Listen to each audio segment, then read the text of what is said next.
Dia mau bukti, ada kami kumpul di satu ruangan. Ini tuh lampu nyala, dia cuma begini. Itu keluar uang kan dari lampu itu, berantakan tuh. Wih, luar biasa sih bilang. Akhirnya si tukang gali kubur ini cerita gitu, Kang ingat saya nu ngagali cina. Kau itu pasti gali lu berit gini Kang cina. Ya tikus gitu, banyak tikus banyak di dalam. Jadi buat saya ada rasa gini kan, amit ya Allah jangan sampai kita punya kelakuan begini gitu. Apa mata kucing kalau kita senter tengah malam itu kan nyala itu kan kucing itu cek itu diem di samping pelaku si dukun ini si Ijang ini. Nah nggak lama dari situ ada gempa kan, gempa itu betul gempa. Jadi si gubuk ini kan dari kayu ya, kretek, dan itu betul berasa. Dan itu saya lihat posisi si kopi nih gitu deh. Itu sampai astagfirullah. Semua ngerasain. Diapain itu katanya? Lihat Kang, lihat. Udah kemana tadi ditumbalkeun ieu teh cenah. Kang makin ngedrop saya. Udah mikir tuh, waduh gila, mati nih. Jadi kayak hidup nggak jelas saya nanti nih gitu.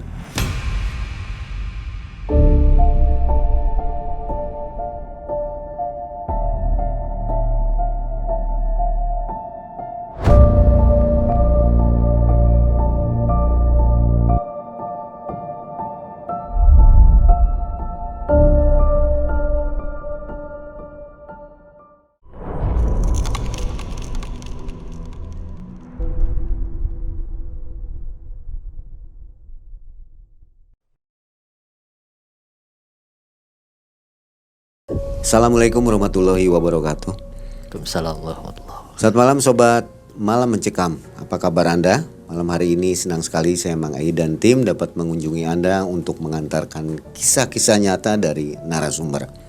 Nah, sudah ada malam hari ini di depan Anda, namanya Mas Reza. Siap. Nah, Mas Reza ini mempunyai pengalaman yang cukup berharga untuk dibagikan kepada kita semua. Mas Reza, terima kasih ya sudah mau berbagi ke Malam Mencekam. Siap. Sobat MM, Mas Reza memiliki pengalaman ketika tahun 2013. Mas Reza ini sampai menggelontorkan dana miliaran rupiah untuk sesuatu yang tidak diketahuinya. Tapi akhirnya toh Mas Reza tahu untuk apa dipergunakan uang itu. Nanti kita dengarkan ceritanya. Ini nyangkut-nyangkut juga dengan ritual ya. Kita ngobrol dulu dengan Mas Reza nih. Apa kabar Mas Reza? Baik, alhamdulillah, Mai. Terima kasih sudah mau ke studio MM nih ya, untuk berbagi. Dari Bekasi ya Mas Reza? Dari Bekasi. Dari Bekasi. Jadi nginep nih di Bandung ya? Nginep di Bandung. Oke. Mas Reza boleh nanya-nanya dikit gak nih? Usia berapa sekarang? Saya 40 sekarang. 40 ya? 40 tahun. Terus bisnisnya atau profesinya apa nih sekarang? Sekarang saya di konveksi ya. Saya usaha konveksi kaos. Kaos juga ya? Betul. Wah, bisa ngobrol nih masalah kaos nih kalau gitu. Siap. Sobat MM, semoga semua dalam keadaan sehat walafiat untuk mendengarkan kisah dari Mas Reza, dan kami doakan Anda selalu dilimpahkan rezeki oleh Allah Subhanahu wa taala. Sebelum mulai, Mas Reza kita kasih kaos dulu biar kisahnya semangat. Siap. Nah, Mas Reza ini untuk buat Mas Reza ya. Untuk Mas Reza nanti dipakailah kenang-kenang dari MM, jadi sudah pernah berkisah di kita. Mantap. Sobat MM, saatnya kita mendengarkan kisah dari Mas Reza. Silakan. Baik.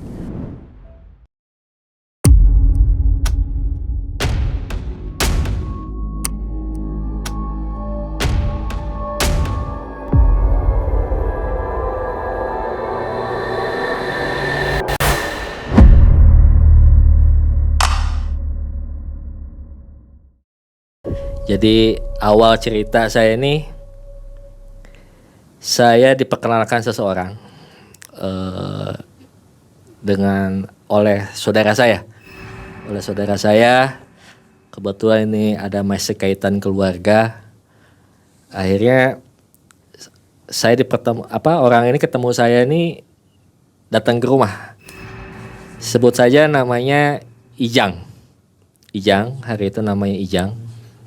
Jadi dia datang ke rumah saya ini dengan saudara saya ini untuk keperluan pinjam modal.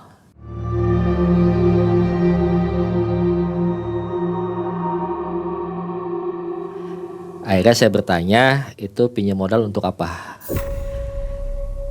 Dia mengatakan untuk pinjam buat sunatan massal.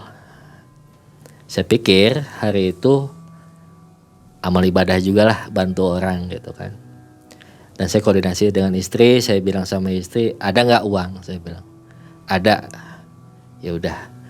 Singkat cerita saya kasih nih Kang, saya kasih. Dengan janji dia 1 minggu akan mengembalikan. Berapa nilainya tuh? 20 juta. Nah, saya cuman berpesan ke saudara saya ini, tolong pantau orang yang pinjam uang ini, saya bilang.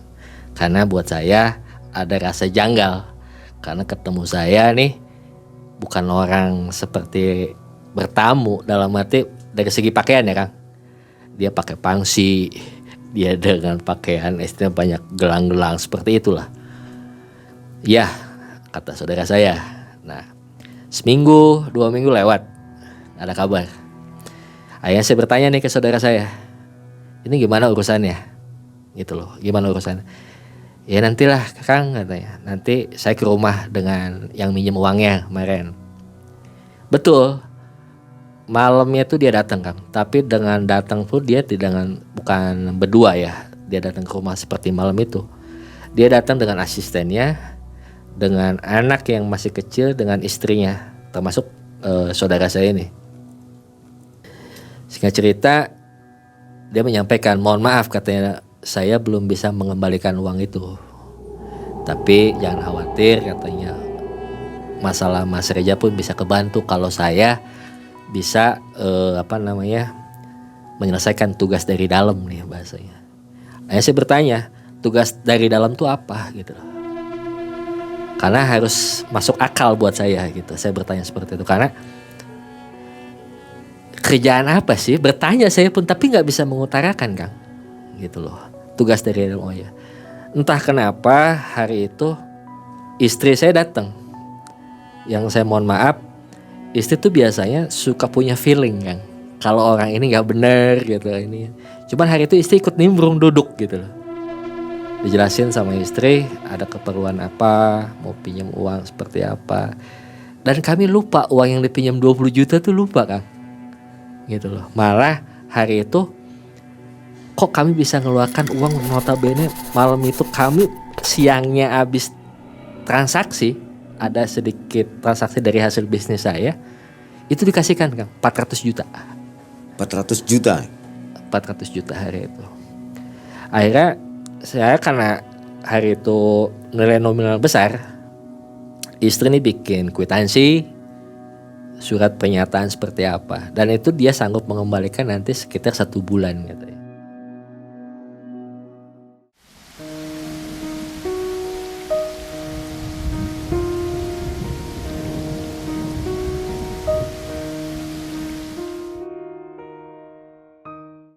Gitu. Sudah nih pulang. Nah pernyataan dia pinjam uang ini diperkuat oleh istrinya. Udah tenang Kang Reza, suami saya bisa selesaiin semua, termasuk masalah Kang Reza pun nanti yang berkaitan dengan misalkan hutang piutang atau apa bisa kebantu lah. Saya nggak punya hutang alhamdulillah, saya bilang gitu. Udah beresin aja, saya bilang gitu. Saya niat bantu aja, saya bilang gitu. Nah, akhirnya pulanglah mereka gitu. Cuman ada perasaan gini, kok gampang banget saya ngeluarin uang 400 juta ini hari gini gitu kan. Ya kan, jangan kan ratusan juta, 100 ribu ya orang mikir-mikir gitu. Nah dari semenjak kejadian itu saya kenal, sesibuk apapun saya di kantor, kalau dia telepon, dia prioritas pertama saya. Kang Reza, saya butuh beli buat perlengkapan ritual apa saya bilang gitu kan, ritual apa, kok jadi ritual-ritual begini katanya. Oh Mas Reza nggak tahu ya, ini kan buat dari tugas dari dalam. Dan itu kenapa saya kayak di kerbau dicocok hidung Kang. Butuh berapa saya bilang 30 juta. Itu gak mikir panjang Kang. Itu langsung saya m-banking, saya kirim langsung. Nah dari situ alhamdulillahnya tuh saya tertib administrasi loh kayak gitu. Maksudnya saya apa dari itu saya simpan, kadang-kadang saya cetak, saya print gitu loh, buat bukti saya gitu. Nah akhirnya sampai berkembang, setelah awal tuh udah nyampe 1,5 bulan, kok itu nyampe 1 M Kang. Gak terasa ya? Gak kerasa 1 M. Nah dari situ istri mungkin ngecek pembukuan, uang masuk uang keluar, kok banyak ke dia gitu. Pak uang yang kemarin kan juga dia belum beres ini kok. Jadi akhirnya kami sering ribut Kang di rumah ini. Sering ribut di rumah. Tapi begitu yaudah kita ke rumahnya yuk. Dari rumah nih kita berangkat. Dan itu dengan perasaan unek-unek pengen disampaikan. Tapi kenapa begitu ketemu di rumahnya, saya diajak ngobrol, lupa Kang. Malah ngebahasnya yang udah Kang Reza tenang aja, nanti seminggu lagi kita berangkat ya. Ini ada tugas dari dalam, kita harus berangkat sama-sama. Maksudnya saya bilang. Akhirnya saya hari itu dibawa ke daerah Garut Selatan, itu ke daerah Sancang Kang. Yang saya benar-benar nggak tahu tujuannya apa. Saya harus ngikutin apa yang dia perintahkan. Akhirnya di sana ritual Kang. Ritual di sana. Dan saya berpikir ini mau ketemu siapa sih? Apa yang didoain sih gitu loh. Apa yang diminta gitu. Tapi hari itu saya belum ketemu yang makhluk-makhluk apa gitu. Dan memang yang ada mungkin binatang banyak lah ya Kang. Ada binatang seperti itu, cuman enggak apa ya, maksudnya tidak ditampakkan hal-hal yang menyeramkan lah gitu. Waktu di Sancang ini karena saya sudah beberapa kali ritual ke Sancang tuh bukan sekali Kang. Kata orang Sancang 1 sampai 9 itu kayaknya sudah pernah semua tuh. Yang sampai ngelewatin air seperti apa gitu. Karena sudah muak dan saya pun juga nggak ketemu apa gitu Kang di sana tuh. Yang hanya dia nunggu dia ritual itu kan bukan se jam 2 jam Kang. Kami yang betul-betul terjaga itu dari jam 11 malam sampai subuh tuh nggak tidur gitu loh. Entah apa yang ini gitu. Nah pada puncaknya pasti kata dia tuh Sancang berapa ya? Sancang 5 apa Sancang 4 gitu lupa saya. Saya emosi banget. Akhirnya kan saya bawa golok Kang. Jadi saya bawa golok tuh karena kadang-kadang banyak ranting kan gitu di jalan. Itu yang saya emosi betul banget, betul-betul emosi. Saya tanya, kumaha sih Kang, kumaha ieu teh gitu. Kumaha judulnya cenah teh. Saya geus capek gitu. Jadi saya istilahnya goreng jeung batur gitu loh. Ya maksudnya dengan kantor, dengan kawan-kawan yang saya ini gitu loh. Tiba-tiba itu entah kenapa ya, saya ngeluarin golok, kok saya ditempelin Kang di sini nih. Dan lajeng aingnya sapaehna cenah gitu. Apa yang dia bilang Kang? Dengan tenang deh, tenang ya. Iya malah yang bedog cenah cau. Di kieu Kang milih percaya tuh. Allahu Akbar. Bengkok Kang. Saya ini punya goloknya dari Ciomas. Bengkok Kang. Saya yakin, akhirnya ada tuh. Ini orang berilmu nih gitu kan. Keras kan gitu. Gila saya bilang. Ya kayaknya bisa apal yang perjalanan saya. Bisa yang apal harta teh aya di mana. Ditepok nih kan. Ini sudah. Ini sudah. Di antara ini. Dan dia gini, dia jalan Kang. Saya lihat tuh dia jalan gitu. Dan itu semua angguk ke dia.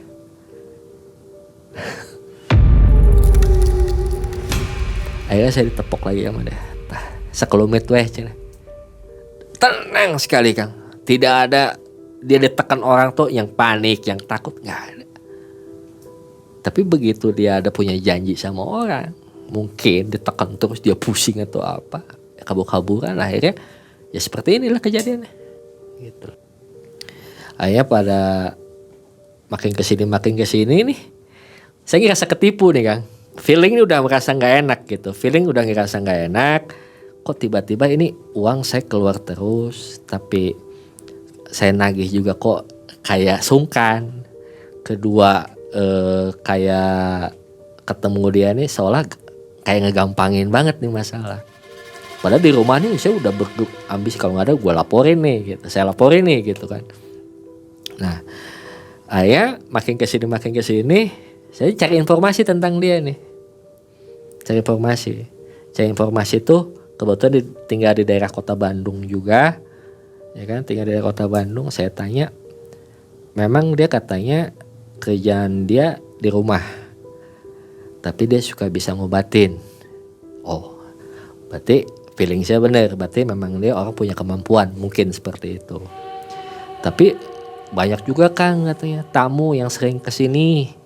Tamu, saya nggak berpikir itu tamu ngapain Kang. Jadi berpikir tuh, oh ya mungkin beda tujuan dengan saya gitu. Ternyata orang-orang ini akhirnya pernah ketemu dengan saya di tempat parkir dekat rumah dia ini,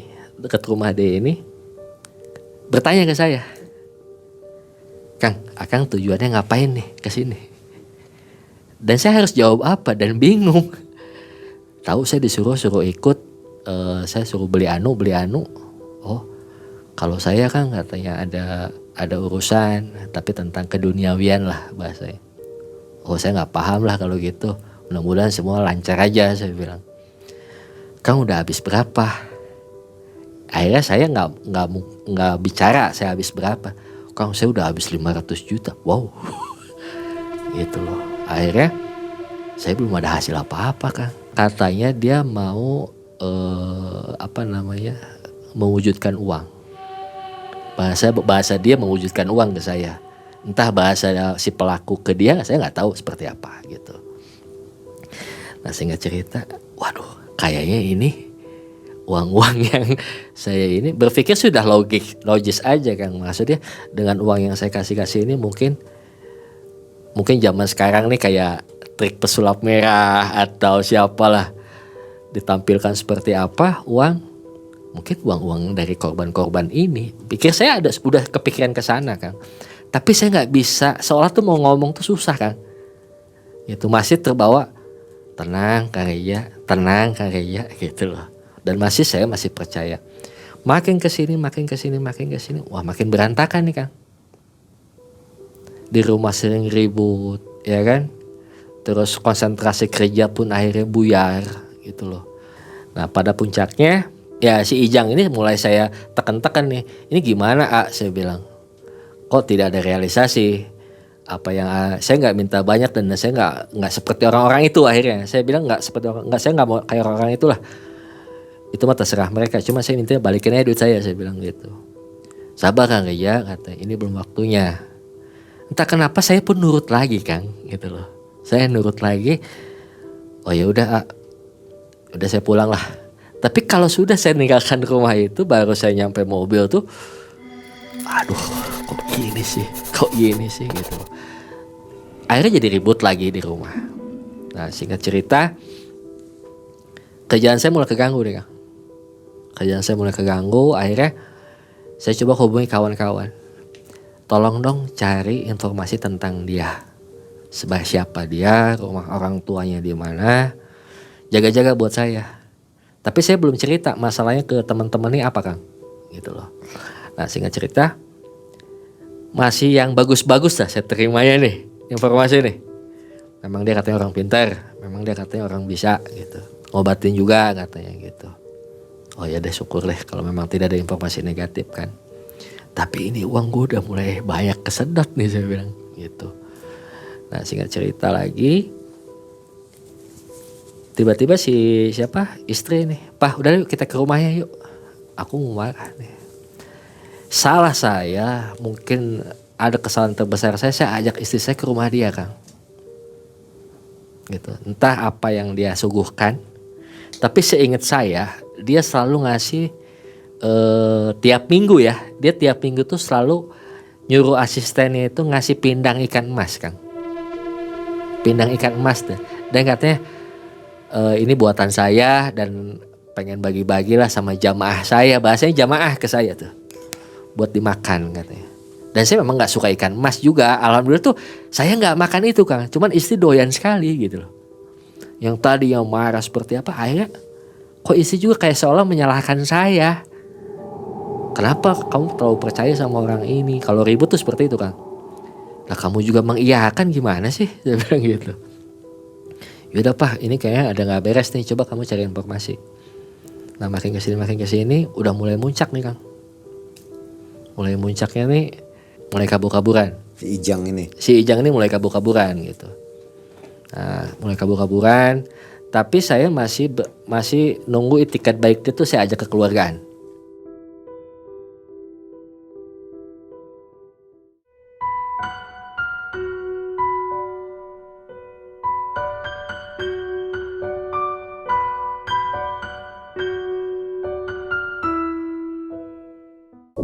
Ayo, mau gimana nih?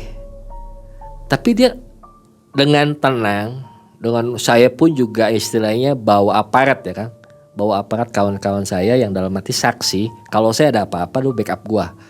Takut gua lepas emosi atau apa, saya bilang. Akhirnya begitu ngobrol, anehnya kawan-kawan saya punya aparat hanya duduk diem dan senyum-senyum aja gitu loh. Dan dia dengan tenangnya, dengan cara ngobrol dia tenang. Berarti orang ini udah, wah, bisa dibilang saya yakin percaya atau memang ini gayanya dia gitu. Pikir saya gitu aja hari itu. Nah akhirnya mulai kejadian banyak saya laporkan ini masalah setelah saya ketemu orang-orang yang ngerasa ketipu kan. Gitu loh. Akhirnya saya rekap tuh. Si Anu, saya sebut lah yang punya toko emas di toko Bandung nih, kota Bandung. Kang, saya udah hampir 2 kilo emas saya habis Kang sama orang ini. Tapi saya gak punya bukti Kang katanya. Gimana ya? Nah saya tanya, ini kamu buat apa dulu? Dia iming-imingnya apa? Munculin uang Kang. Tapi saya udah lihat Kang uangnya. Logika saya bermain juga. Oh kayaknya uang korban juga yang diliatin dia nih. Uangnya ada di mana? Itu Kang saya lihat itu, tong plastik biru itu Kang, yang buat air itu, itu katanya penuh uang Kang. Kita nggak tahu di bawahnya apa kan, nggak tahu. Tapi atas itu uang. Dan saya suruh ngambil Kang. Awal tuh 5 juta. Dan ya bener saya pakai. Asli gitu loh, asli. Wah masa sih zaman sekarang masih ada yang gituan, saya bilang.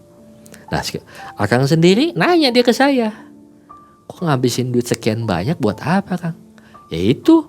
Saya bilang suruh buat beli anu, ritual anu. Padahal gue gak pernah ikut. Cuman saya pernah diajak ke ke daerah-daerah yang memang istilahnya kata saya harus ritual gitu loh. Dan saya pun bingung di sana ngapain Kang. Dan hanya diam ngelihat lirik kanan gitu loh. Nah dengan dasar itu akhirnya saya panggil 4 mata nih. Ijang nih. Mau gimana saya bilang. Saya dengar dari orang-orang itu kamu bisa munculin uang. Apakah memang ini tujuannya? Saya bilang. Dan dia jawab dengan tenang, iya Kang, saya punya, bahasa dia jalur sababiah. Saya punya ada uang hibah nih katanya. Tapi harus ada ritual anu yang harus memang saya harus laksanakan itu gitu. Nah singkat cerita, kalau memang benar kamu bisa mewujudin uang, buktiin depan saya. Itu posisinya udah marah Kang. Udah marah sekali gitu. Akhirnya hari itu gini. Waktu saya marah ini ternyata dia mengundang salah seorang orang pintar, orang Bandung, orang Cililin ini Kang. Dan saya tahu orang ini pun juga istilahnya orang pintar. Kenapa? Saya dengar informasi ini, orang ini buka pengobatan dan pasien itu banyak Kang. Asep. Namanya Asep lah kita itu. Nah dia itu buka pengobatan tapi kenal dengan orang ini, kok dia begitu manut loh, begitu nurut. Wah gila ini orang bilang Pak Asep ini jago lah gitu loh. Tapi kok kenapa nurut oleh si Ijang ini gitu. Pak Asep saya bilang gitu kan, ini bisa nggak saya bilang yang dia lakukan ini bener real nggak saya bilang. Mungkin sudah didoktrin atau memang sudah jadi kelompok mereka itu. Dia bilang ke saya cuma begini, udah Kang Ija tenang, milik kita mah di depan. Cuma saya harus ikutin dia nih. Dalam arti saya harus backup dengan kemampuan yang saya miliki, nge-backup dia katanya. Maksudnya saya bilang, karena yang jaga-jaga uang ini katanya, bahasanya khodam ya Kang. Khodam uang ini bisa kasarnya kalah dengan ilmu saya juga katanya. Ayo wah ini udah gak beres nih. Ngomong-ngomong masalah yang gak real gitu loh. Mungkin si Ijang ini nangkep Kang. Perasaan saya ini Reza ini udah gak percaya gitu. Reza ini udah gak percaya. Reza mau bukti. Kami kumpul di satu ruangan. Ini tuh lampu nyala. Dia cuma begini. Itu keluar uang Kang. Dari lampu itu. Berantakan tuh uang. Wih, luar biasa sih bilang. Entah itu trik atau apapun itu, tapi memang saya lihat betul uang itu keluar dari lampu itu. Ini datang dari mana ya? Atau ada yang ngaur-ngaur uang dari atas? Oh ini internet kok saya bilang. Nah, akhirnya tuh pakai Kang Eja buat ini dulu mah, buat bukti mah. Saya pegang, asli apa enggak nih? Saya pakai belanja Kang. Di Indomaret itu. Saya pakai belanja dan laku. Wah, canggih. Nggak perlu. Itu 100.000? Campur Kang. Campur ada 50.000, ada 100.000 lah. Tapi yang ada pecahan 20.000 nggak ada. 50.000, 100.000 lah. Nah akhirnya, cuman buat saya ini mikir gini. Logika saya bermain gini, kalau orang mau kerja, mau uang, lu kerja gitu. Bukan hal-hal begini. Ditambah, wah ini kok kalau punya ilmu begini kayaknya nggak usah kerja, enak banget ya, tinggal begini aja saya bilang gitu. Nah akhirnya begitu saya tekan lagi, akhirnya dia bilang terakhir gini, ya bisa nggak ke rumah saya gitu. Kalau bisa bawa istri, kalau nggak bisa nggak apa-apa. Akhirnya saya istri, wah ini karena istri harus jaga anak kan di rumah. Akhirnya saya berangkat dengan supir saya. Saya berangkat dengan supir. Ada apa? Saya bilang, aja nanti kita ke rumah Pak Asep ya. Di situ ada tempat kita ritual terakhir. Udah tenang, masalah Kang Reja punya utang atau apapun di luar, mau bangun usaha, punya modal juga istilahnya. Saya karena Kang Reja sudah bantu saya, Kang Reja saya prioritasin dibandingkan dengan yang lain. Ada bahasa seperti itu juga ke saya memang. Jadi kalau yang lain gimana? Saya bilang. Yang lain juga pasti dapat Kang Reja. Gak akan habis lah 7 turunan ini uang. Dengan istilahnya, congkak banget ya orang gitu loh. Yang belum apa-apa udah cerita berlebihan Kang, gitu loh. Akhirnya yang disepakati waktu yang itu kita kumpul di rumah Pak dengan katanya ritual terakhir. Dan dia sempat minta uang lagi ke saya itu. Kang Reja ada uang 5 juta nggak katanya. Kita buat beli perlengkapan terakhir nih. Karena mikir saya pengen cepet beres dan saya sudah muak gitu. Pengen udah deh beres pun juga saya nggak mau lebih, uang saya kembali aja deh. Saya bilang gitu.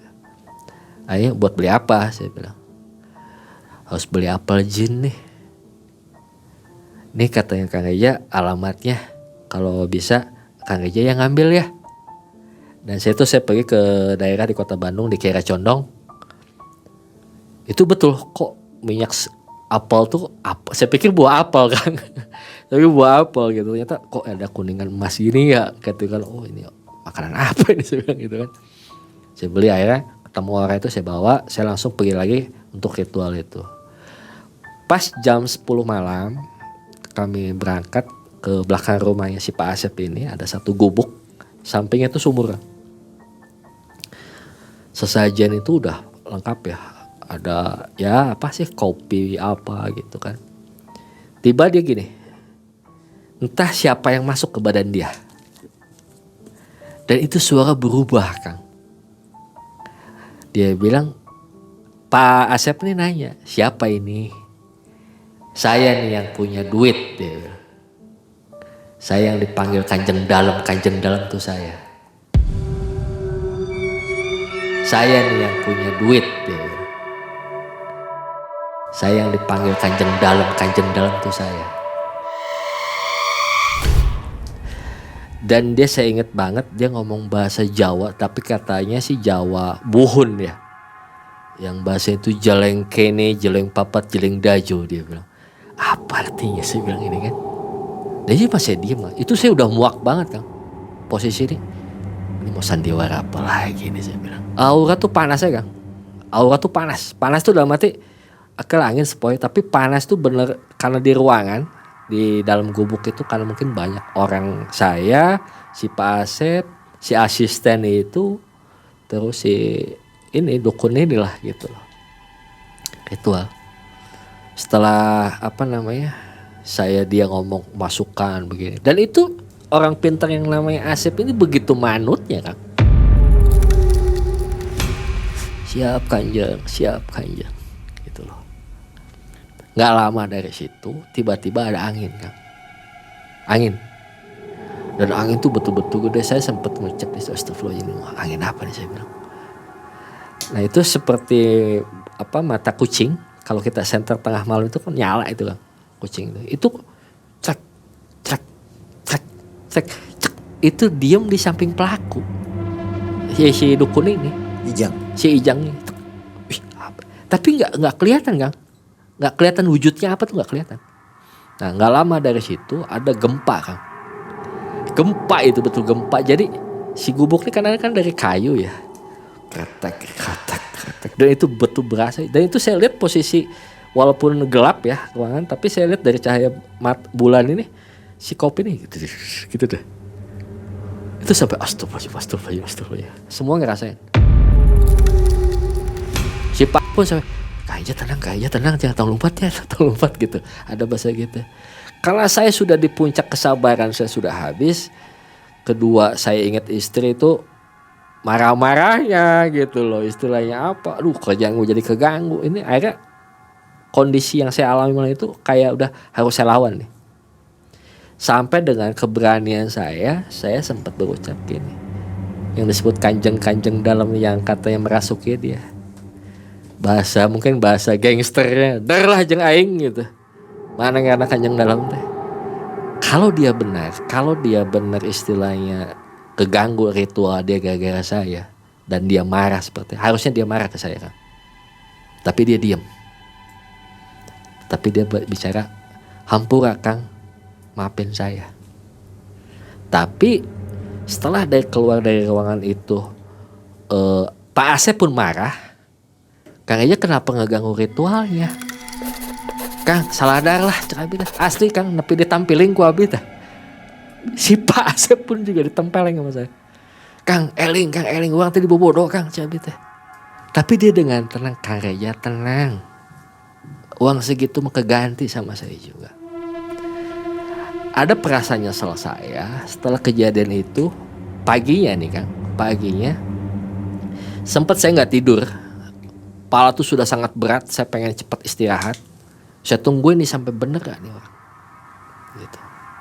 Akhirnya kayaknya katanya nggak pulang dulu. Loh kenapa dia nyuruh pulang saya? Kalau mau ganti pakaian udah nginep aja di sini. Mungkin dengan dia seperti itu ada kesempatan dia kabur.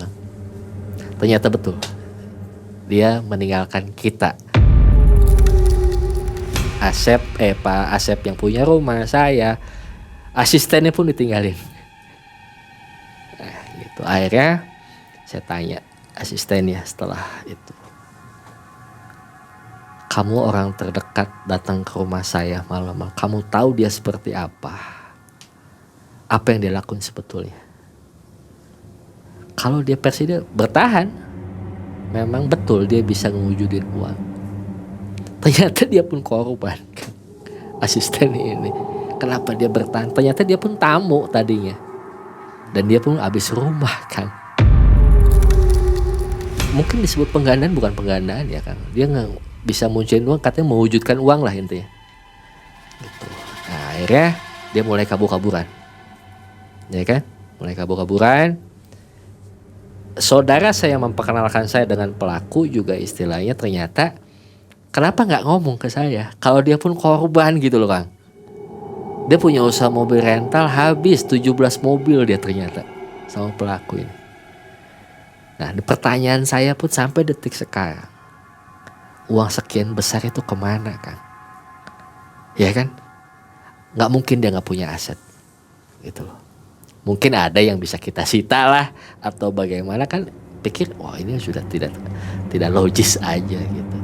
Nah, singkat cerita akhirnya saya sudah di puncak kemarahan, saya bikin laporan polisi Kang.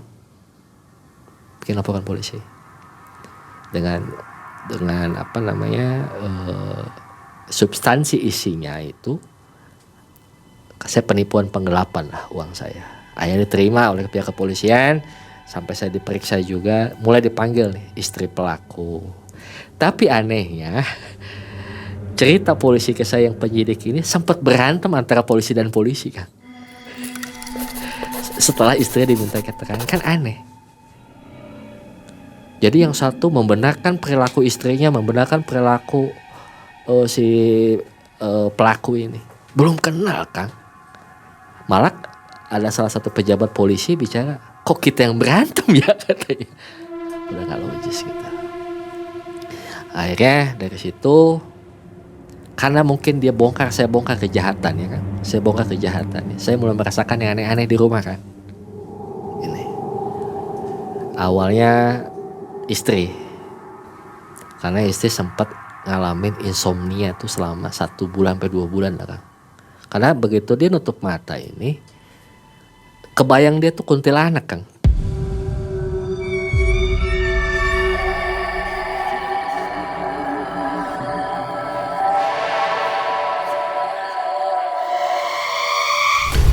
Saya selalu berpikir, kamu halu aja kali, saya bilang gitu. Masih logik aja, masih halu lah saya bilang gitu. Saya nggak berpikir, karena mikir saya percaya hal seperti itu ada, tapi nggak mau terlalu bagaimana gitu loh. Akhirnya ke saya nih, mulai kaki nih, awal kaki saya mulai pegel tuh, kalau orang bilang encok ya. Kok gue jadi punya encok sih, saya bilang. Saya punya encok. Dan saya sampai ngalamin tuh 2 bulan gak bisa jalan Kang. Betul-betul gak bisa gerak kaki tuh, waduh. Sampai orang kantor datang nengok saya, Kang udah istirahat dulu, Kang udah istirahat dulu. Tapi ada salah satu kawan pun nanya, Kang tadina kunaon? Iya. Ada satu orang anak buah saya tuh, orang Ciwidey Kang. Mungkin agak bisa juga dia bisa lihat. Kang, lamun bisa mah neangan lah pinter. Berat ieu teh cenah. Enggak ngasih tahu wujud apa-apa Kang. Enggak ngasih tahu wujud apa-apa. Cuman ditambah pikiran saya enggak mau ke distract Kang. Tapi mikir juga, ini kenapa kaki saya nih gitu. Nah, akhirnya dari situ saya coba nih, saya lawan. Saya gerakin. Alhamdulillah bisa tuh. Alhamdulillah, wah ini mungkin pikiran saya aja kali, saya bilang gitu. Nah, singkat cerita, istri mulai bercerita gitu-gitu, wah di otak saya cuma satu Kang, gimana caranya nyelamatin jangan sampai ke anak saya. Anak saya baru 3 tahun posisinya hari itu. Cuma doa tuh, ya Allah kalau memang ini jadi bencana buat keluarga saya, kuatin saya bilang, buat ngelewatin ini semua, saya bilang gitu. Oke. Masalah tuh datang Kang, bertubi-tubi. Tiba-tiba datang mertua, saya udah habis-habisan, udah cerai kamu dengan anak saya. Ya Allah Kang, gimana perasaan saya? Sampai saya berucap, kalau kamu ikut saya, kamu kewajiban saya. Kamu masih kewajiban saya, karena saya belum ceraiin kamu. Tapi kalau kamu ngikut mama bapak dengan kondisi saya seperti ini, tanda tangan surat cerai Kang. Saya harus tegas sama diri saya Kang. Anak tinggal anak, saya pikir. Nah, akhirnya alhamdulillah istri ikut saya. Akhirnya kami ke Cirebon. Dan saya tinggalkan semua aset di kota Bandung Kang. Saya pengen nyari tenang aja Kang. Nyari tenang, terus nyari juga pengen tahu ini saya kenapa sih gitu. Yang konon kan katanya Cirebon banyak orang inilah juga. Tapi saya harus kemana dan ke siapa nggak tahu kan. Gitu. Ngikuti angin aja gitu. Singkat cerita sampai di Cirebon, ya gitu masih bingung saya harus ngapain. Ketemu orang sama yang harus beli anu. Waduh trauma saya. Gitu, trauma saya. Akhirnya ada salah satu yang tukang pijit saya hari itu tiba bicara, Pak cepet cari obat yang bisa ngobatin Bapak. Itu betul-betul kayak inget lagi masa lalu saya nih yang coba udah lupain. Ini orang jahat Pak ke Bapak, Pak. Iya pas lagi pijit Kang, dia cuman pegang pundak saya, cuman Pak saya gak bisa pijit Bapak nih, nolak badan Bapak nih katanya. Dan itu tukang pijit ini mohon maaf matanya buta Kang, matanya buta. Terus cerita hari itu pas momen mau mau lebaran hari itu. Tapi badan sih nggak ngerasa apa-apa Kang, biasa-biasa aja, nggak seolah apa gitu. Akhirnya saya pulang dulu tuh, pulang yang saya cerita ke Banten, saya pulang karena orang tua saya ada di sana.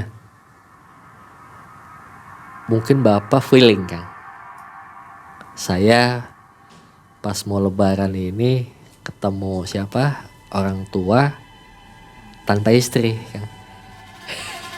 Tanpa istri. Dan tanpa saya biasa bawa kendaraan, mobil kemana. Dan itu masih sempet-sempetnya saya bohong. Dipinjam ada ipar Pak. Istri kemana? Ada saya bilang, cuman istri gak bisa lebaran di sini, saya bilang gitu. Bapak tuh gak banyak ngobrol Kang. Walaupun hari itu momen malam takbiran, itu kakak adik saya itu dengan cucu-cucu pada berbaur lah. Saya cuma bilang Allah sedih sekali gitu loh. Ayah mungkin orang tua, kebetulan rumah saya ada lantai 2 kan. Rumah orang tua itu saya dipanggil ke atas. Kamu kenapa? Saya udah gak bisa nahan lagi. Pak aku ketipu orang. Bapak tuh yaudah besok kita ke Mang Icon habis sholat id gitu ya. Mang Icon nih saya juga gak tahu siapa. Ya rumahnya itu di kaki Gunung Karang di Pandeglang di Banten ini. Dan itu perjalanan ke tempatnya 9 jam kan, jalan kaki ini. Gitu loh, dari tempat pemberhentian mobil terakhir ini. Singkat cerita saya nyampe rumah dia dan ini kita belum cerita apa-apa. Saya dengan bapak tuh belum cerita apa-apa. Alhamdulillah nggak ada Kang. Di jalan nggak ada apa gitu, nggak ada. Begitu saya masuk ke rumahnya itu saya nggak boleh masuk Kang. Wudu dulu kamu katanya. Ada pancuran tuh. Saya tuh wudu Kang. Saya pikir hanya sekali wudu saya masuk. Wudu sana. Ya, bapak saya akhirnya nangis bertanya, "Aya naon budak urang, kenapa anak saya nih?" gitu loh.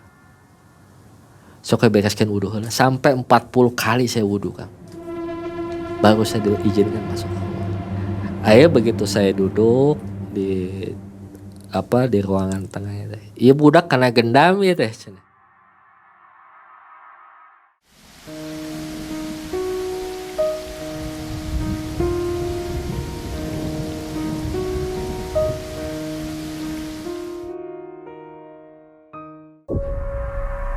Mana lagi duitnya 1,8. Ya Allah kok tahu dari siapa? Gitu. Tahu dari siapa gitu. Nah, singkat cerita, sok sini ambil baskom kamu tuh. Ambil air tuh di pancuran. Saya isi dulu baskom kan. Saya bisa adan, bisa salawat kamu ya katanya. Siap. Sok aja. Begitu saya masukin air ke tangan ke baskom, saya suruh putarkan itu air. Itu kelihatan pelaku itu lagi ritual di suatu, saya lihatnya itu di pantai di laut. Dia lagi menghadap ke laut tapi ada karang dan itu banyak sesajen gitu deh. Dan itu dia pokoknya lagi ritual di laut. Ijang gitu. Si Ijang ini. Iya lain pelakuna. Kata orang pintar teman bapak ini. Bapak pun nangis Kang. Anak saya sampai dinaonkeun eta gitu. Diapain itu katanya. Lihat Kang, lihat. Budak mana teh ditumbalkeun ieu teh cenah. Wah Kang makin ngedrop saya. Udah mikir tuh, waduh gila mati gue nih, mati nih. Jadi kayak hidup nggak jelas saya nanti nih gitu. Itu sampai saya dikasih waktu Kang dengan bapak nih. Iya ayah di laut satu pantai di Pelabuhan Ratu, Karanghau Kang, Karanghau sana. Buru iya ayah barang foto iya budak, ejeng nu ditipuan teh ayah di handap karang, cokot ke dia. Dan itu saya dikasih waktu harus balik lagi Kang ke sana. Ayo kami turun. Baik cina saya utak kudu dijemput ke saya turun ke kota cina. Gitu. Nanti kita ketemuan di rumah bapak gitu. Itu kami, saya, bapak, ibu juga ikut almarhum. Supir saya. Supirnya bapak ikut. Berangkat kami ke sana dengan mobil bapak nih. Berangkat, betul Kang ada. Yang anehnya ini dia dapat foto-foto saya dari mana gitu. Ada foto anak saya, foto istri saya, dan foto korban-korban yang lain tuh ada Kang di situ. Dan itu diikat benang merah, Mai. Diikat benang merah tuh tebal ya, mungkin sekitar berapa lapis gitu. Tapi saya cium itu baunya bau kayak minyak apalah gitu, minyak misik, kayak misik Arab gitulah gitu. Itu karena perintahnya harus diambil semua termasuk foto-foto korban itu kalau kurang lebih ada, ya itu yang saya bilang ada 24 orang ini saya ambil Kang, termasuk saya nih. Sok jadikan selamatkan itu batur sekalian bawa. Itu Kang, itu perjalanan kami pulang itu di daerah Lido ya. Itu mobil itu berat banget Kang. Berat kata supir saya nih. Nah gigi 2 teh berat gitu. Padahal jalan gak begitu nanjak ya Kang. Beratnya pas di Lido teh. Bapak cuma bilang, "Nyingkah maneh cenah. Tong ganggu sia cenah" gitu. Dan itu alhamdulillah lancar Kang. Seketika. Saya berpikir tuh gini, Bapak, iya anu milu ya bapak teh gitu, anu milu ya gitu. Nah cuman akhirnya ketemu nih Kang. Saya langsung pulang, hari itu pulang. Orang yang ngobatin saya ini sudah ada di rumah saya. Dan itu langsung dibakar semua foto itu Kang. Sama pancan ini dibakar. Dan itu kan ada sisa bakaran tuh. Sisa bakaran foto-foto itu. Sama dia tuh dimasukin ke ini Kang. Kayak song-song bambu ya. Bambu itu dimasukin. Karena ya dibawa balik kurang tancapkan di gunung cina. Masanya gitu. Saya itu balik lagi pas wudhu terakhir tuh Kang. Jadi kayak lakban tuh Mai, lakban ditempel kayak pat gitu loh. Jadi saya kayak ada gitu tuh, kayak ada yang lepas dari badan saya. Nah pikiran saya pun kayak gue udah sehat deh gitu. Tapi udah mulai berpikir tuh jernih gitu loh. Nah karena orang tua juga sudah tahu ini udah tinggal ini. Ya udah saya balik lagi ke Cirebon tuh. Yang saya nggak punya saudara di Cirebon nih, saya nggak punya. Akhirnya modal nekat lah hari itu. Alhamdulillah saya bisa bangkit lagi lah.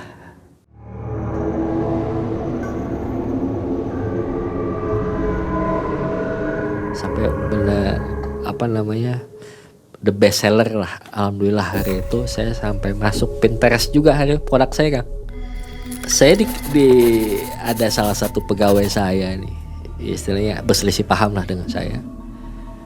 Dia kebetulan bagian finishing di tempat kerja saya. Nah itu lagi Mai. Beres dari sini hujannya ada lagi dari pegawai saya sendiri. Ferry. Jadi dia cuma ngancam saya karena dia nggak ditunjang profesional, dia kerja, saya tegur, dia banyak kasbon juga. Udahlah saya bilang kamu udah nggak usah bayar lah kasbon, yang penting kamu keluar dari tempat saya. Dia ngancam saya Kang. 5 langkah saya keluar dari toko bapak nih. Jangan sebut saya orang Cirebon kalau gak bisa tutup toko bapak. Akhirnya gejolak Banten saya muncul juga tuh. Karena saya ada turunan Banten juga Kang. Sok darah dagoan gue aing. Tidak terjadi apa-apa Kang. Malam itu gak apa, biasa aja. Dia berhenti. Nah besok pagi ya Kang, sekitar jam 8 pagi saya bersih-bersih toko, dan itu kemunculan ular itu bukan 1-2 Kang, itu ada mungkin puluhan kan. Itu betul-betul gini deh, di ruang workshop belakang di tempat alat potong gitu. Dan anehnya pakai paku tembak gitu, dan saya sampai lempar kayu ini hilang kan, hilang. Bukan asap kan, nggak ada asap sih, cuman hilang gimana? Allahu Akbar, apalagi ini sebenarnya. Sudon sudah pasti ke dia, saya. Karena biasanya pegawai itu datang sekitar 8:30 pagi itu kan. Ada salah satu pegawai saya sebut namanya lah Karsewi ya, Karsewi ini. Pak, kok situasi workshop begini ya katanya. Saya cerita ya kayak, emang kamu ngerasain? Oh sepi gitu Pak katanya. Gitu, saya orang Cirebon Pak katanya. Nggak bisa nggak, apalagi ini kebetulan daerah Harjamukti ini kan, katanya itu tanah-tanah keraton kan. Yang saya jadiin workshop ini katanya tanah keraton gitu loh, cuman disewa-sewakan gitu loh Kang, katanya ini kan kebetulan tanah keraton. Kalau ada hal-hal begitu tuh kelihatannya jelas Kang katanya. Aduh nggak paham juga saya bilang gitu. Tapi saya tidak berpikir lagi kalau harus berobat ke yang di Banten Kang. Akhirnya Kang coba di Cirebon, kebetulan ada salah satu pesantren di daerah Jawinangun, saya diantar ke sana. Akhirnya saya cerita, Pak ini kenapa ya tempat bla bla bla bla. Ya udah, bahasanya kamu dikerjain orang seperti apa. Di otak saya cuma satu aja Kang, kalau ada masalah-masalah gitu, gimana caranya anak istri saya selamat, pegawai saya selamat, karena mereka ikut saya tanggung jawab gitu kalau ada apa-apa. Akhirnya sampai kami hijrah ke Cirebon. Ke Jogja, sorry. Pindah lagi ke Jogja. Makin terpuruk hidup saya di Jogja kan. Dan itu hanya 3-4 bulanan lah saya di sana. Mebel, alat-alat dijual kan. Kayu-kayu tuh saya jual semua. Betul-betul dijual murah banget lah gitu. Ini kisah yang sebelumnya uang nggak kembali ya, yang miliaran. Nggak kembali Kang. Jadi dianggap laporan polisi juga putus ya? Putus, tidak ada perkembangan. Tidak perkembangan. Apa ini efek dari kejadian itu atau gimana? Kalau saya berpikir sampai detik sekarang dengan usaha saya yang kadang-kadang maju, kadang-kadang ini gitu, apakah efek yang masih ada di badan saya? Dan itu penyakitnya selalu dikadalin orang gitu loh. Apa karena memang saya gak bisa galak sama orang atau tegas sama orang, padahal saya kurang apa gitu. Tapi yang itu yang terjadi gitu Kang. Ya udah, akhirnya di Jogja saya belum ada, benar-benar terpuruk Kang. Saya harus berpikir, mantan pegawai saya nih orang Cirebon saya ajak Kang, namanya Dwi ini. Inilah sahabat saya yang betul tahu perjalanan hidup saya dia gitu. Saya dibawa ke sana, ke Jogja, sampai kami berpikir udah kita buka kuliner di Malioboro Kang. Itu betul-betul ya Allah, hari ini makan besok enggak Kang. Sedangkan saya bawa anak orang, bawa istri saya gitu loh. Akhirnya saya harus bayar kontrakan, saya harus bayar gaji pegawai. Tapi apa pegawai yang itu, sampai saya terakhir itu saya punya sedikit tabungan Kang, tabungan emas nih. Tanpa sepengetahuan istri saya jual buat bayar gaji pegawai yang ikut saya nih. Tapi apa yang terucap dari dia, Wi antar saya yuk ke tukang jual emas di mana? Saya bilang yuk kita cari aja Pak. Begitu saya terima uang, kurang lebih hari itu 6 juta Kang, 6 juta. Wi saya kasih kamu 3 juta dulu ya, Bapak jual emas buat bayar ini, buat bayar saya. Enggak Pak, nangis saya Kang. Kita hidup sama-sama Pak, udah nggak usah gaji saya, Bapak udah nggak usah mikirin, saya tahu Bapak gimana. Waduh Kang, itu buat saya nih sampai sekarang tuh ini sahabat sejati saya gitu loh. Makanya saya punya keinginan Kang, Wi doain gue ya dengan usaha gue sekarang. Saya udah pisah Kang sama dia sekarang. Dosa gue ke lu nih, dosa saya bilang. Kamu kerja ikut saya nggak saya bayar. Mana dulu aing salah wasna Wi. Kamu yang tahu perih hidup saya. Kamu yang tahu cerita sebenarnya seperti apa. Mana yang menyelamatkan orang lah bahasana. Masih bisa kita bareng-bareng. Kamu yang nyuruh saya pulang. Akhirnya saya sadar saya dengan ego saya masih ngerasa kuat kan. Orang bisa kene mau balik, cat suksesnya mau balik we. Gitu. Akhirnya ya udah Pak, pulang dulu ke mama ke bapak. Kita apa yang harus dibenerin ini. Akhirnya kami pisah Kang ujungnya. Saya bawa istri anak lagi karena anak hari itu juga harus sekolah. Harus sekolah. Terus ditambah saya juga nggak tega kan ngeliat istri saya. Itu saya lost contact dengan ibu mertua saya hampir 5 tahun kan. Tidak ada komunikasi sama sekali karena hari itu mohon maaf kami pergi meninggalkan kota Bandung. Padahal tuh saya menyelamatkan istri dari ancaman-ancaman itu. Padahal tapi pikiran orang tua saya ini ya udahlah Kang, yang namanya orang nggak tahu cerita, mungkin dengar cerita sepihak, saya korupsi lah, saya apalah, saya apa, wah udah macam-macam Kang. Tapi ya udah, buat saya udah akhirnya timbul, saya suruh cerai itu, makanya kami meninggalkan kota ini. Tapi akhirnya begitu saya give up nih, waduh nggak kuat lagi. Saya telepon tuh, setelah bertahun-tahun saya tidak ada komunikasi, nggak lebaran pun saya nggak pulang Kang. Nggak pulang. Akhirnya saya antar istri saya ketemu. Alhamdulillah maksudnya diterima dengan baik. Akhirnya saya ngomong ke ibu bapak mertua saya, maafin saya bilang, kalau belum bisa nyenangin anak bapak lagi, saya bilang. Tapi yang namanya orang tua Kang mungkin masih marah, saya terima. Tapi pertanyaan saya cuma satu, buat bapak, kalau dengar saya ngomong sekarang,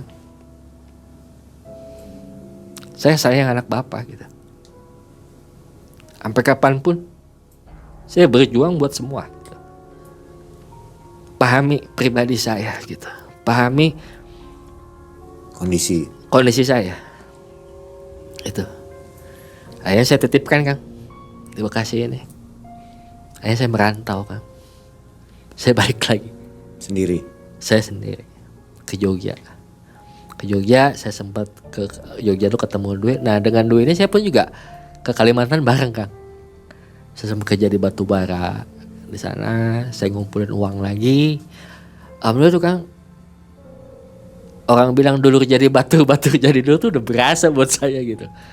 Di kota orang, di negara orang bahasanya. Saya merantau nih benar-benar saya udah kayak anak mungkin di sana. Ya udah akhirnya setelah saya ngerasa cukup, adalah saya pengen usaha Kang akhirnya. Udahlah cukup nih tabungan buat usaha mah. Akhirnya saya udah telepon ini, yuk saya pulanglah ke Bekasi, saya bilang gitu. Begitu saya pulang dari Kalimantan, saya juga sempat main ke kota Bandung ya, balik lagi ke Bandung yang jujur Kang. Istri itu ada rasa traumatik yang besar dengan kota Bandung setelah kejadian itu. Makanya nggak mau aku mau ke Bandung, nggak mau lagi. Padahal aset kami ini di Bandung, yang kontrak pun takut Kang. Katanya kos-kosan maksudnya? Nggak, saya punya rumah yang di Bandung ini, yang di Batu Nunggal ini, di kontrakan ini takut. Nggak laku gitu? Enggak, itu kan saya tinggalkan tuh. Pas saya hijrah ini di Bandung ini saya tinggalkan. Rumah itu kosong Kang bertahun-tahun Kang. Nggak dijual Kang. Masih ada. Mungkin dengan cerita-cerita orang seperti apa ya. Tapi memang rencana saya memang mau dijual juga Kang. Mau dijual juga insya Allah nanti kalau ada rezekinya mungkin orang saya bisa jadi modal usaha lagi lah tambahan gitu. Nah, balik lagi Kang ke si pelaku ini, Ijang ini. Setelah saya pulang dari Kalimantan, saya kumpul lagi. Ada kebetulan kami ada urusan ke Bandung ya. Urusan ke Bandung. Entah kenapa kami bisa lewat rumahnya dia tuh. Jalannya sama, saya keluar tol Muhammad Toha nih. Tapi kenapa juga kita makan juga hari itu kita makan di rumah restoran itu. Nah itu mungkin sudah jalan Allah nunjukin lagi. Tiba kami lagi makan, makanan sudah datang, kita lagi makan. Tiba-tiba istri teriak dengan bahasa kasar Sundanya itu. Pamajikan si anjing wah sih. Itu lari Kang. Dari rumah makan tuh kita kan makan di luar nih. Itu lari ke jalan. Itu ya ngelihat si istri pelaku ditempelin Kang. Pak, bahasa anjing sih cenah. Mana cenah suami kamu gini-gini. Sampai orang-orang datang. Dibawa, akhirnya kata orang yang apa sih sebutnya, yang misahin ya Kang, yang misahin. Udah Pak katanya. Dibawa masuk aja ke restoran katanya. Saya nggak kasih budi baik Kang. Ingat sakit banget gitu dengan apa yang saya alami. Saya pertanyaan cuma satu. Salah gimana kemana? Gitu loh. Aja cenah kita ke rumah aja lah. Ya Allah Kang, kalau ngelihat nominal dengan kerugian yang sangat besar itu, saya dibawa ke rumah dia. Ternyata dia tinggal di suatu bedeng-bedeng gitu, kontrakan gitu kan, kontrakan tapi bedeng-bedeng yang istilahnya, mohon maaf ya, layak nggak layak lah buat dipakai. Akhirnya kami lagi datang ke tempat itu, ke rumah dia. Tiba-tiba datang ibu si istri pelaku ini. Aduh kayaknya cenah hampura mama.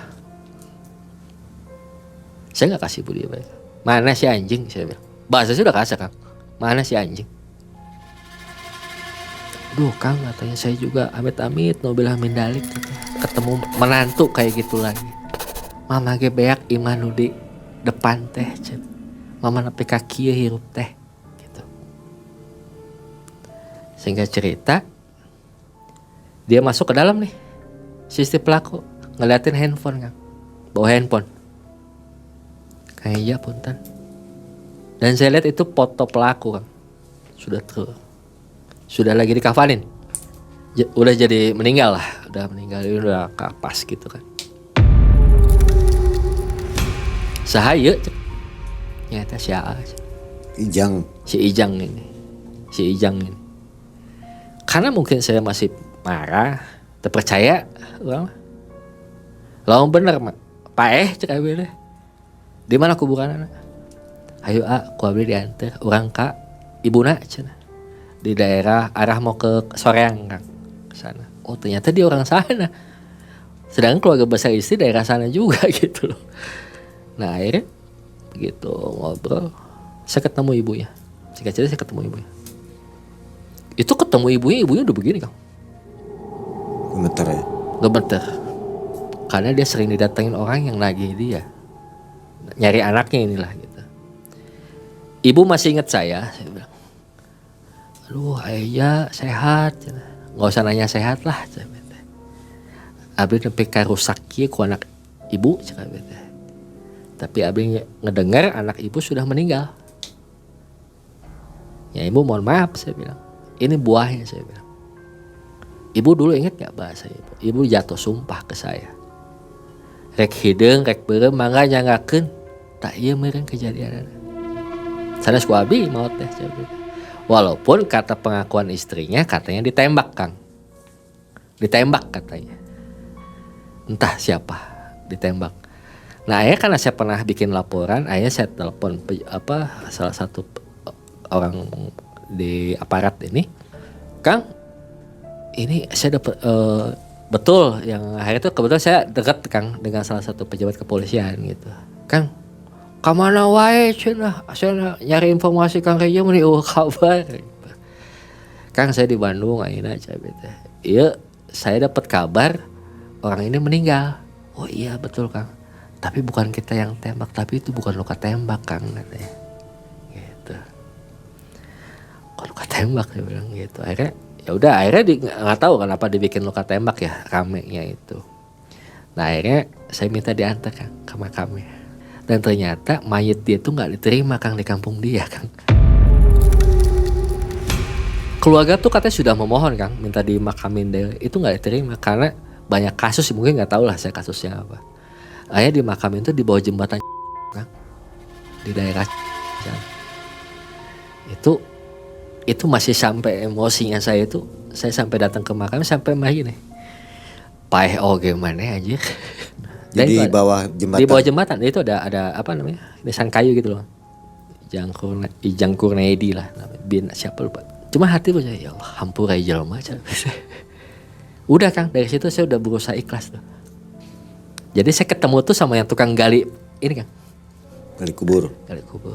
Akhirnya si tukang gali kubur ini cerita gitu, Kang, ingat saya nu ngagali cenah.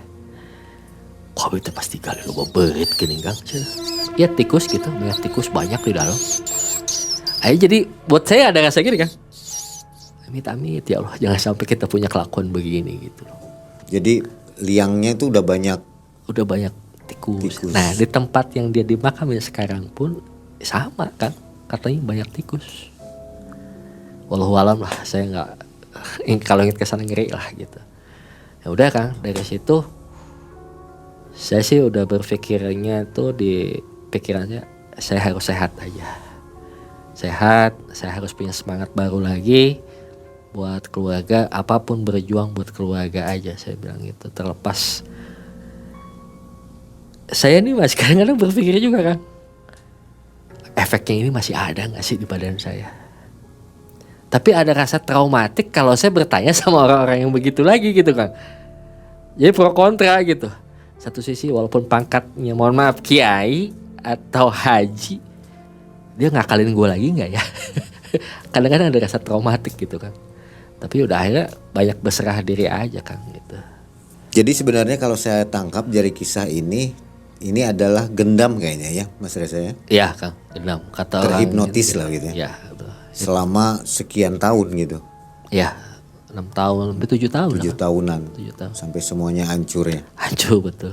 Untungnya Mas Reza ini oleh ayahnya Mas Reza diantar ke siapa tadi? Abah Ancon ya. Abah Ancon. Masih hidup Abah Ancon?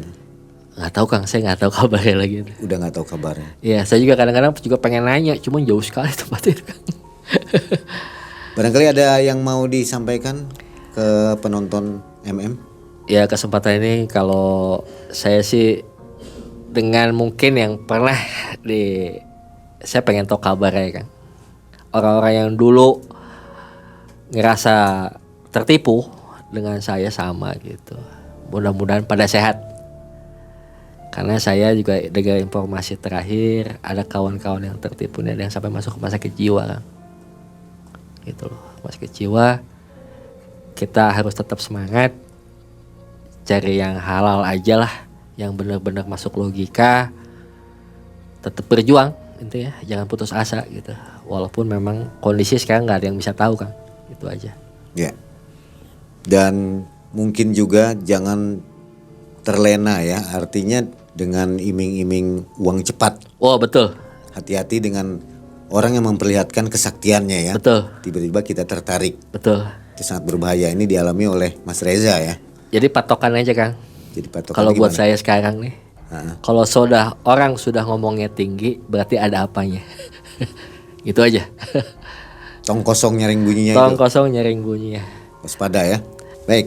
Nah Sobat MM, kisah yang sangat inspiratif, menambah info untuk kita semua. Hati-hati dalam berteman, hati-hati dalam percaya kepada orang lain. Siap. Jangan langsung percaya. Terima kasih Mas Reza atas Sama-sama, kisah Kang. yang luar biasa ini.